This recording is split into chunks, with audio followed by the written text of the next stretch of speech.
What happens if you're a hockey player who doesn't shoot the puck? You'd probably assume you'd never survive in the NHL, let alone become one of the greatest point producers in the history of the game. Well, you'd be absolutely right, unless your name's Adam Oates, one of the most overlooked and misunderstood superstars the NHL has ever seen. With just 341 career goals and a non-existent shoot-first mentality, Oates somehow finished with over 1,400 points, more than Pavel Bure, Paul Kariya, and even Bobby Clarke. He never led the league in goals, he rarely even tried to score, but he still outscored almost everyone. So how did a guy who refused to shoot end up in the top 20 for career points? How did someone who went undrafted go on to become the brain behind Brett Hull's 86-goal season and the last man to make Cam Neely unstoppable? Well, it all begins in Weston, Ontario on August 27, 1962, when Loretta Oates gave birth to a baby boy she would name Adam. He grew up very small by hockey standards. As he later recalled, he was often the last kid picked for every team for that reason. In many ways, the hockey world ignored him. As a junior, he played in Tier 2 and Junior A leagues and dominated. For example, he scored 159 points, 54 goals, 105 assists in 47 games for the Markham Waxers in 1981-82, but still no major junior club would draft him. And of course, the NHL never even gave him a sniff. Oates later said at that time, "I didn't even get drafted for Major Junior. I had a ton of points. It blew my mind. It was kind of demoralizing." But behind this adversity was a hidden genius. Adam's father, David Oates, was a lifelong soccer fan who idolized English legend Sir Stanley Matthews, a player famous for not scoring goals but for setting him up. David would tell young Adam that it was better to give a pass than receive one, and that getting an assist was something to take pride in. Those lessons stuck. Adam himself remembered, "I could get 1 goal and 99 assists and I'd be a happy man." That's the way I was raised, always to be unselfish. He even excelled at lacrosse. In fact, in the lacrosse box, he was a prodigy at age 18. He scored 181 points in 19 games for the Etobicoke Eclipse Junior A, even setting single-game records of 29 points with 19 assists in one game. Either way, he carried the same pass-first mentality onto the ice. By age 19 or 20, Oates' hockey dream was hanging by a thread. He was out of school, pumping gas at a roadside station to help make ends meet, still overlooked by the big junior teams. He once told his father hockey might never pay the bills. The top OHL squads had rejected him, and college coaches ignored him too, except for one. After the 1983-84 season, just when it seemed his hockey career was over, a scout from Rensselaer Polytechnic Institute offered a lifeline, a scholarship to play NCAA hockey. David Oates remembers, there were no college recruitment letters. RPI was it. At RPI, Oates' talents finally came to light. He spent 3 years as the team star playmaker, peaking in his junior season 1984-85, where RPI won the NCAA championship, and Oates totaled 91 points in 38 games, 31 goals, 60 assists. His vision and hockey IQ, what coaches called soft hands, absurd vision, and a hockey intellect, were on full display. Scouts flocked to watch him, and the puck seemed magnetically drawn to his twig. Even at that, the NHL draft still passed him by. But this time Oates had leverage. Since he was college-aged and there was no supplemental draft, he could sign as a free agent. In the summer of 1985, he fielded offers from about 15 NHL teams. In his words, "1 minute you're a college kid without a cent in your pocket, and then all of a sudden NHL teams are throwing a ton of money at you." He chose the Detroit Red Wings, who made the richest rookie contract in history up to that point, 4 years, $1.1 million. Oates later joked that signing that deal was better than being drafted. Oates joined the Red Wings in 1985 as a 23-year-old rookie. Detroit was in a rough patch and needed some firepower up front. Head coach Jacques Demers slotted Oates as a second-line center behind the young star Steve Yzerman. The new youngster had all the right tools, on-ice smarts, clean passing, crucial face-off skills, but he struggled to score at first. On October 10, 1985, he debuted with a goal and an assist. But the dream ran into reality. After that first game, he went scoreless for 16 more games and was sent to Detroit's AHL affiliate. He spent the 85-86 season splitting time between Detroit, 38 games, 9 goals, 11 assists, and Adirondack, where he helped the team win the Calder Cup. Year by year, though, his points climbed. Detroit made the playoffs 3 times in Oates' 4 seasons there. By 1988-89, he was a full-fledged point producer, finishing with 78 points, a career high at the time, despite limited ice time. In fact, that season, he was still a number 2 center, already top 10 assists per game in the league. Even as Oates helped the team, the Red Wings management wanted more veteran experience around Yzerman. Then came one of the most infamous trades in Red Wings history. On June 15, 1989, Detroit GM Jim Devellano shipped Adam Oates with forward Paul McLean to the St. Louis Blues in exchange for veterans Bernie Federko and Tony McKegney. At the time, Federko was a beloved former 1,000-point Blues star, and Detroit hoped he'd add leadership. But Devellano immediately had buyer's remorse. "It was the worst trade I'd ever made," Devellano admitted years later. In hindsight, it was a gift to St. Louis.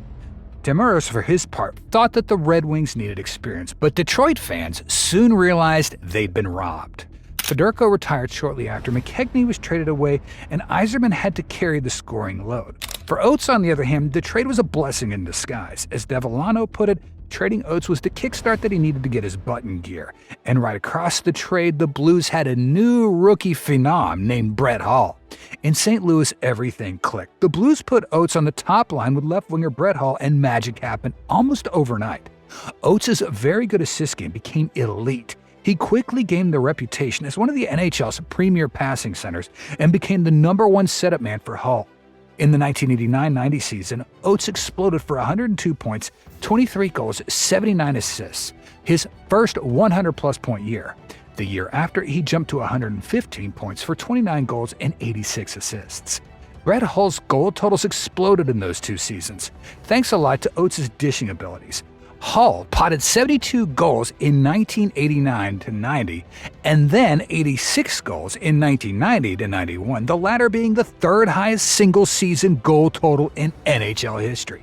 Hull himself has said over and over that he couldn't have done it without Oates, who set him up with passing and vision that always found an unmarked man. In those seasons, the Blues were arguably the most dangerous offensive team in hockey, with Hull's laser beam and Oates' pinpoint passes. Detroit's GM Devellano had to watch this on TV on a nightly basis, and he couldn't stand it. He later joked that Oates stuck it to us 8 times a year by dusting the Red Wings in each of their divisional games. Meanwhile, the NHL took notice. In 1990-91, Oates earned a spot on the 2nd All-Star team and played in the All-Star game, acknowledging his rise to superstardom. League-wide, he was second only to Wayne Gretzky in points per season from 1989-94. That's right, for a 5-year stretch, he was essentially the second best point producer in hockey. Gretzky was first. But what made Oates so special on the ice? Obviously, as a playmaker, everyone commented on his vision. He would buzz across the blue line rather than shoot or look at the puck. He'd swivel his head and find the open winger, no questions. As one writer vividly described, Oates never glanced at the puck on his stick. With the poise of an NBA point guard, he merely led the rush and either flung, dropped, or lofted the puck to a teammate. His passes were described as dynamite vision and precision. So accurate that his line mates often had nothing more to do than just tap the puck in. Oates even said the play unfolded so quickly that when he did manage to take a shot, it was often more by reflex than design. He was that focused on playmaking. Among Oates' remarkable achievements in St. Louis, in 1990-91, he led the league in assists with 97 behind his name and finished 3rd in overall scoring with 115 points. He and Hull became known as the Hull and Oates line after the pop group Hall & Oates, a nickname that perfectly captured their chemistry. Their partnership brought both into the Hockey Hall of Fame. Oates in particular earned praise from his peers. "Besides the obvious Wayne Gretzky, I think he's the smartest player that ever played the game," Hull said years later. He loved to pass the puck and was extraordinarily gifted at passing. 2 other examples highlight Oates' unique path. First, though Oates was a natural goal scorer too, as we'll see, almost all of his points were assists. His 341 career goals amount to only about 24% of his total points. Second, he turned ordinary teammates into legends. He played alongside 3 different 50-goal scorers and helped each of them reach that mark.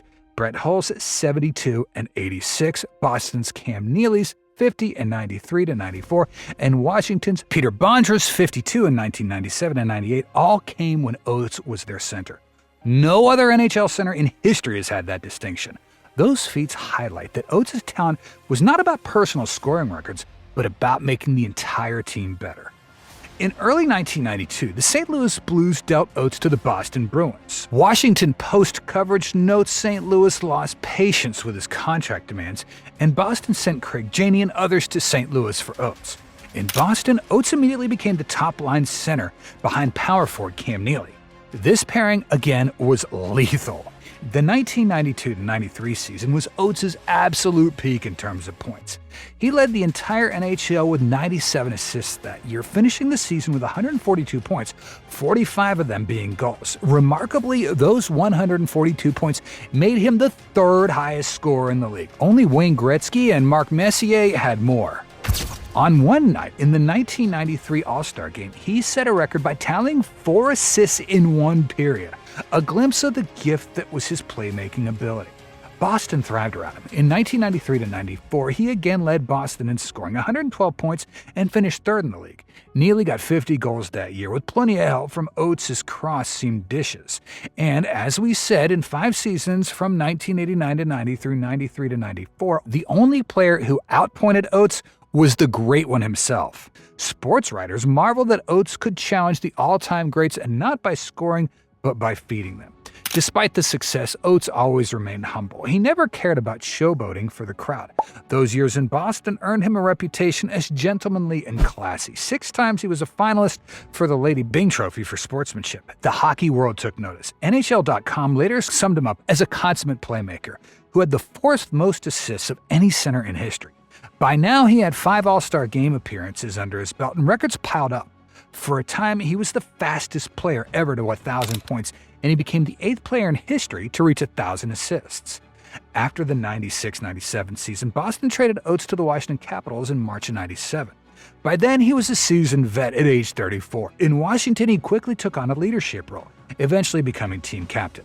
His playmaking didn't slow one bit. In fact, he continued piling up assists at an age when most players considered retiring. Oates made an immediate impact after arriving in Washington. In the 97-98 season, he played a huge role in leading the Capitals to their first ever Stanley Cup final, a franchise milestone. Even though they were swept by the Detroit Red Wings, Oates' leadership and playmaking were key to the team's historic run. Just months into that season, on October 7, 1997, Oates recorded a hat trick and 2 assists, becoming the 47th player in NHL history to reach over 1,000 career points. But he wasn't done making history. Over the next few seasons, Oates would continue to defy age and expectations. In 2000 to 2001, at age 38, he led the entire NHL with 69 assists, making him the oldest player ever to lead the league in any major offensive category. Then, in February 2002, he notched his 1,000th career assist, becoming just the 8th player in NHL history to hit that mark. Wayne Gretzky himself praised the achievement, calling Oates a first-class individual, an ambassador for how our game should be played. After short stints in Philadelphia, Anaheim, and Edmonton, Oates retired in 2004. By the time he left the game, he had put up 1,420 career points, which ranked 13th all-time, and 1,079 assists, placing him 5th in NHL history. Among undrafted players, only Wayne Gretzky had scored more. In the modern draft era, Oates had outproduced virtually everyone except the absolute legends, even though he was damn near one himself. Adam Oates never won a Stanley Cup, but he left a legacy that few can match. Every record he set was a quiet testament to passing. Once again, NHL.com's 100 Greatest Players series called him one of the NHL's consummate playmakers, with a career of magic with Brett Hull. When asked, both teammates and opponents acknowledged what he brought. Detroit general manager Jim Devellano admitted trading Oates was his biggest mistake. Brett Hull dubbed Oates the smartest player that had ever played. Even as the NHL grows younger and faster, coaches still teach drills in Adam Oates' image. He treated the ice like a chessboard, always thinking a step ahead. There's a reason why hockey lore calls Gretzky the greatest playmaker, because Gretzky scored so many goals on top of that. Oates carved out a niche, perhaps the purest playmaker ever. In fact, as one writer asked, could Adam Oates be the greatest pure passer in NHL history? Noting that his 1,079 assists monumentally eclipsed every other stat. Today, Oates' records still stand tall. He played center for 3 different 50-goal scores, a feat unmatched by anyone else. He holds the record for most games and points by any player who went undrafted, only behind Gretzky as we know. And he's in the Hall of Fame, inducted 2012 as one of the best setup men of his era. His story is a reminder, hockey isn't just about who can shoot or hit the hardest. It can belong to visionaries and team players too. Oates proved that even without a great shot or shooting at all, a player could really outscore everyone because he made everyone around him better. If you want to learn how one player completely rewrote the rules of hockey literally and changed the game forever, Click the video on your screen to discover the unbelievable story of Wayne Gretzky's impact in the NHL. Like and subscribe for more legendary hockey stories, and let us know in the comments what's your favorite Oates moment of all time. We'll see you in the next one.